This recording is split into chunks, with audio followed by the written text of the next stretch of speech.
Всем привет, друзья! У нас с вами на канале есть рубрика «Ресторанные будни». И сегодня мы с вами гостим в Москве в ресторане со звездой Мишлен «Артес».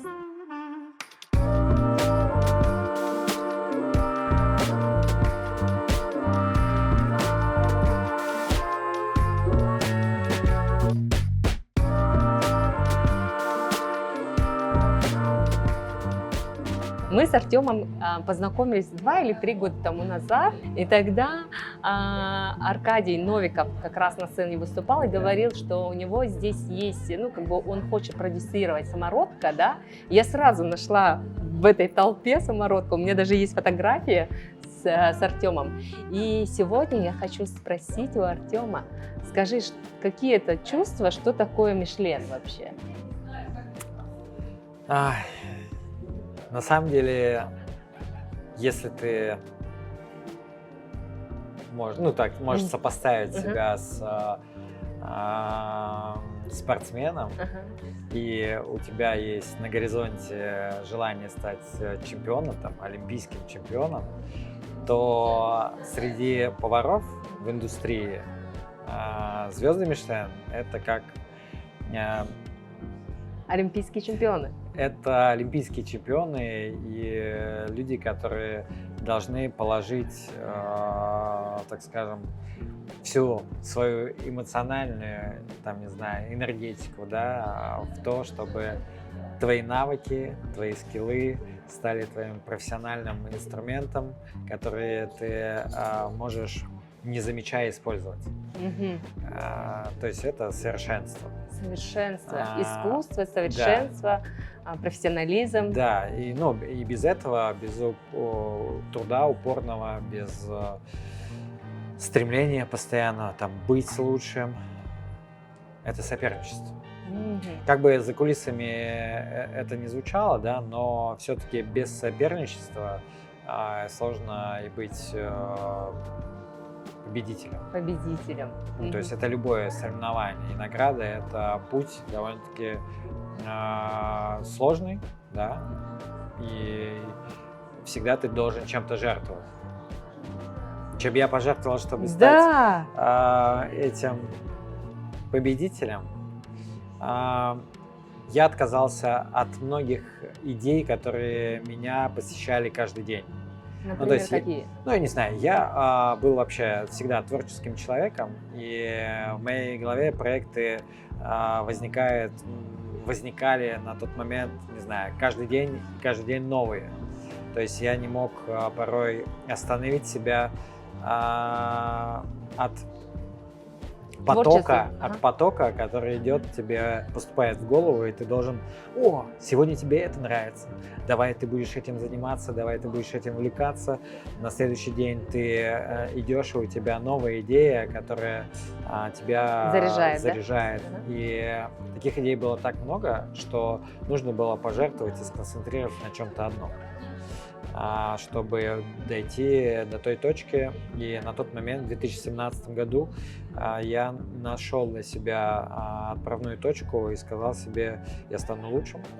И с этого все и началось. То есть у меня даже тоже есть пост в Инстаграме за 2017 год, где я сказал, что я взялся опять за инструмент, и я стану лучшим.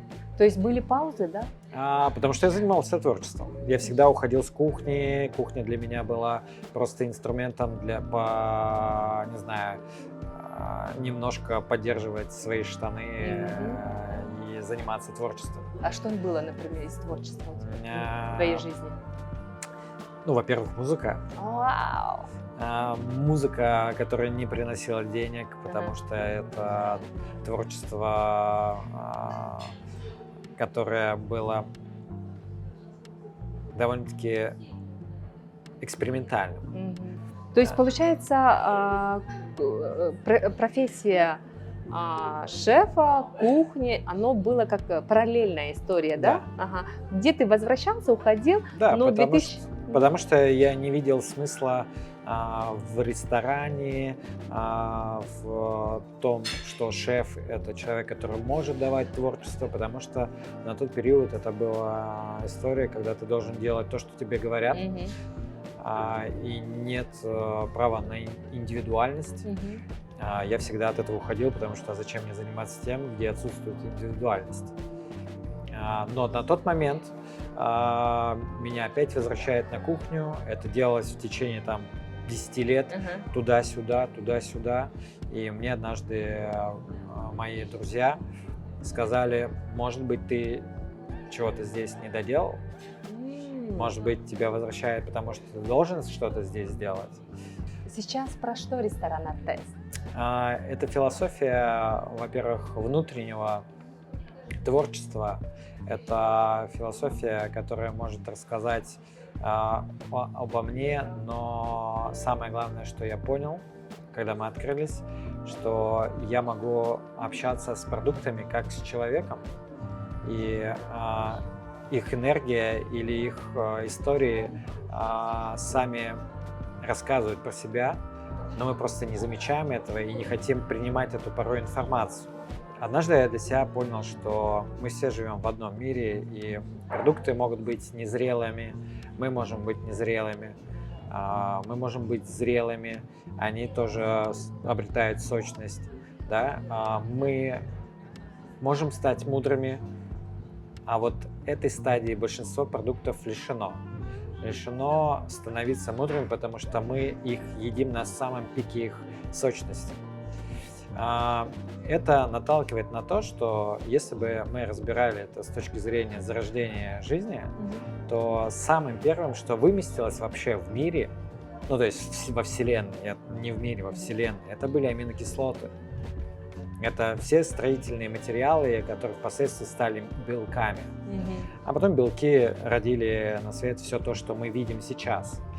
Продукты, которые уходят в стадию зрелости или мудрости, уходят в стадию распада. И они никогда не будут красивыми, утратят свою былую красоту, яркость, но всегда обретут ту мудрость, которой у них не было никогда. И чтобы ее познать, тебе нужно послушать эту историю. Я правильно, Артем, слышу, что ты в своей истории, в своем меню используешь продукты, которые перезрели? Которые участвуют в процессах с длительной готовкой, когда структурированный продукт становится уже не таким красивым и уходит в стадию распада, но становится больше пользы, чем являлись на пике самой сочности. Но вот если говорить про хлеб, то этому хлебу, точнее закваске, уже 3 года. 3 года гречишная закваска, которая раньше была в каждом доме и передавалась как наследие. Закваски могли доходить до 300-500 лет, и чтобы она появилась в другом доме, ей нужно было поделиться. Делились энергией, энергией рук, энергией тепла, души, тела, и это была очень такая тонкая, очень философская идея, когда можно было взять, надломить, как вот здесь, да, преломить краюху хлеба и поделиться с гостем, который пришел к тебе, почувствовать его теплоту, почувствовать его дух, аромат. Ой, прям мука вот гречишем, прям вообще. И это и есть та заветная энергия, которая могла кочевать из семьи к семье, из поколения в поколение, и передавал одну самую главную суть. Я даю частичку своей души. Как найти настоящий вкус, как найти качественный продукт, если у тебя нет опыта из прошлого? Я понял, что самое простое – это создавать. Самому делать. Самим делать, и сливочное масло, и хлеб печь. Вот в этом как раз-таки таится и сложность, и одновременно простота. Сложность в том, что никто об этом не задумывается и получает продукт за 15 минут. Да? Сейчас мы понимаем, что дома может появиться все, что угодно, и в самый короткий период. Но Будет ли он настоящий, будет ли это нести в себе энергию, я думаю, нет. Это все обезличено, это все не несет в себе никакую энергию, значит, это еда мертвая. Вот так. Да, Артем, мне это очень понятно, да, то есть я понимаю, про что ты говоришь, да, то есть есть вообще те проекты, которых нельзя сравнивать, да, и рестораны про Мишлен, про искусство, да, когда, про подход, который был заложен в проекте, да, это совсем разные истории. И у меня вопрос, что дальше? Какие сейчас у тебя планы, чего хочется, какие цели? Я точно знаю, что и у меня так по жизни будет новая глава, 100%, и она будет всегда переходить из одной стадии в другую. Я понимал, что самое последнее — это все вместе соединенное. То есть я, начиная с художественной школы и образования, перешел в профессиональный спорт и был спортсменом. И там тоже добился результатов. И это были чемпионства России. Я потом после этого перешел в новый раздел, это музыка, и там был музыкантом. После я уходил опять в новые направления и так далее. И пришел в стадию кулинарии, да. Все это, то, что сейчас есть во мне, это все соединенное, соперничество, это творчество, это нестандартные подходы, как в музыке, креативность и умение просто отдавать свою энергию через разные инструменты. Через визуальный образ, через звуковой, через энергетический, через силу воли и прочее. Да? Следующий этап будет. Какой он, люди еще увидят. Я хочу, Артем, поблагодарить за нашу беседу, философскую беседу, и мы вам покажем эту атмосферу красоты, когда соединилось искусство, философия, и это чувствуется в каждом элементе, да, то есть это первый этаж, это такие темные силы, да, такие прям это там брутальность, да. История, которая была мне отдана полностью целиком, чтобы создать и интерьер. Этот этаж такой светлый, это история, когда мы с Аркадием находили компромисс.